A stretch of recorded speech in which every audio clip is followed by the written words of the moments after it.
आंवले के वृक्ष की पूजन मेरी माताएं, मेरी दीदियां, मेरी बेटियां जब करें, भाई लोगों से भी निवेदन है, समय निकाल कर, केवल माताओं के लिए आंवले का वृक्ष नहीं है, आपके लिए भी है।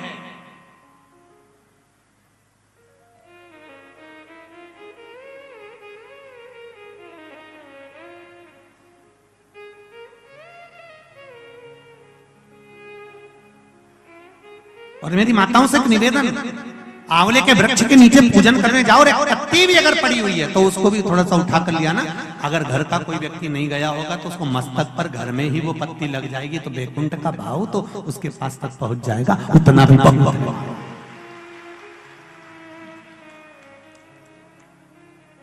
हमने मारवाड़ में देखा है कि आंवले के वृक्ष की पूजन करते समय माताएं आंवले की छाल का भी स्मरण करती है।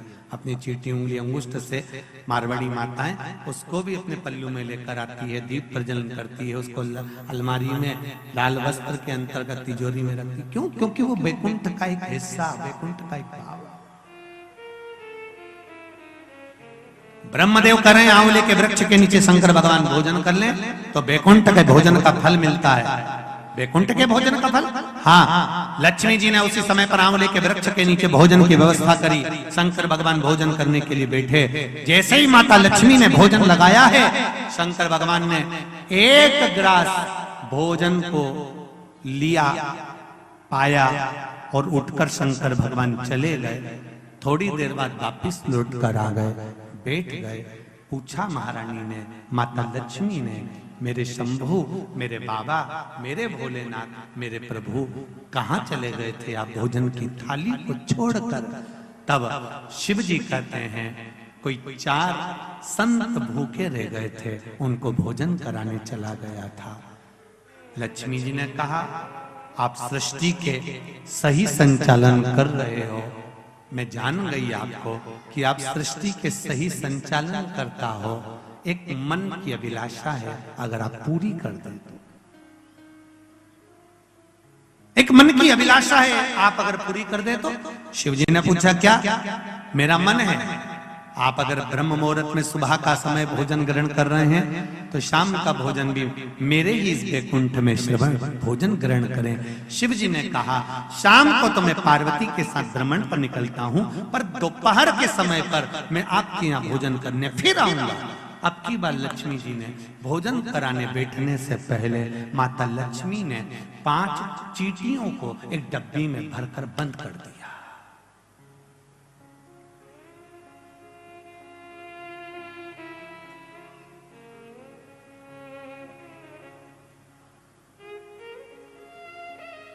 पांच चींटियों को माता लक्ष्मी जी ने डब्बी में बंद कर दिया, भरकर बंद करा।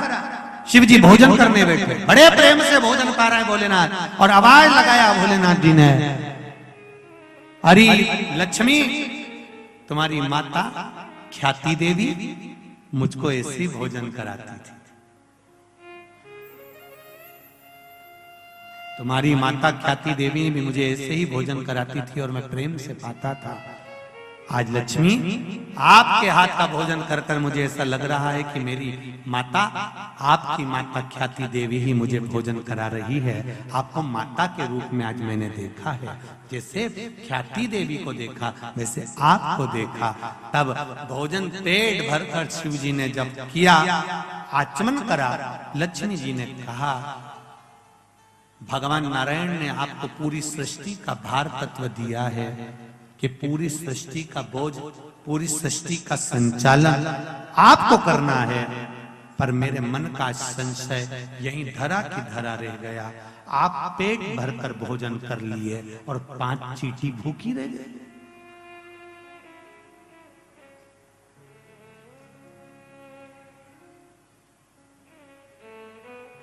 पांच चींटियां भूखी है। शिव जी मुस्कुराकर बोले, अरियो लक्ष्मी, कौन कहता है कि 5 चींटी भूखी है? कहां है चींटियां? लक्ष्मी जी कहती है, डब्बी में मैंने चींटी बंद कर रखी, 5 चींटियां भूखी है और आपने भोजन किया। जब भगवान विष्णु ने अपनी सृष्टि का भार आपको दिया था, तो बिना उनको भोजन कराया आपने भोजन कैसे कर लिया देवाधिदेव महादेव। शंकर भगवान कहते हैं लक्ष्मी, किसी पर आक्षेप लगाने से पहले, उंगली उठाने से पहले ये 3 उंगलियां अपनी ओर जाती हैं कि अपने अंदर झांक कर देखो कि तुम कैसे हो। पहले विचार करो फिर उंगली उठाओ। लक्ष्मी जी पहले डब्बी में जो चींटियां हैं उनसे पूछो उनने भोजन किया कि नहीं किया। मैंने तो सुबह से चींटियों को बंद कर कर रखा है, भोजन कहां से कर लेंगे। डब्बी खोली, चींटी के मुख में चावल का छोटा सा भाग फंसा हुआ था। लक्ष्मी जी की आंख से जल बहने लगा। भोलेनाथ, इनके मुख में चावल कहां से आ गया। शिव जी ने कहा, लक्ष्मी तू जब चींटियों को बंद कर रही थी ना, तो तुझे दोष ना लगे, इसलिए तूने चींटियों के चरण को धोख लगाया था कि मेरे साथ परीक्षा में तुम शामिल हो जाओ, मेरे साथ थोड़ी देर के लिए तुम डब्बी में बंद हो जाओ। माना तुमको कष्ट होगा, इसलिए मैं सिर झुकाकर तुमको नमन करती हूँ, क्षमा मांगती हूँ।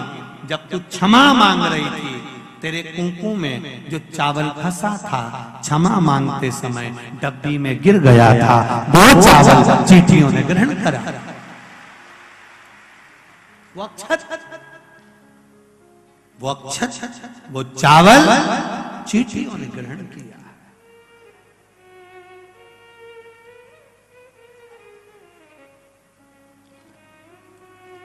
महाराज, वो चावल जो चींटियों ने ग्रहण किया,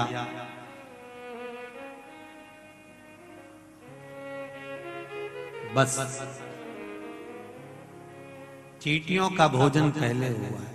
लक्ष्मी जी की आंख से जल बह रहा है और रो रही। क्षमा चाहती हूं, मैंने थोड़ा सा गलत सोच लिया, विचार कर लिया, आप क्षमा करें मुझको। शंकर भगवान ने कहा, लक्ष्मी जी क्षमा मत मांगो, एक काम कर दीजिए। क्या? बस एक कार्य चाहिए।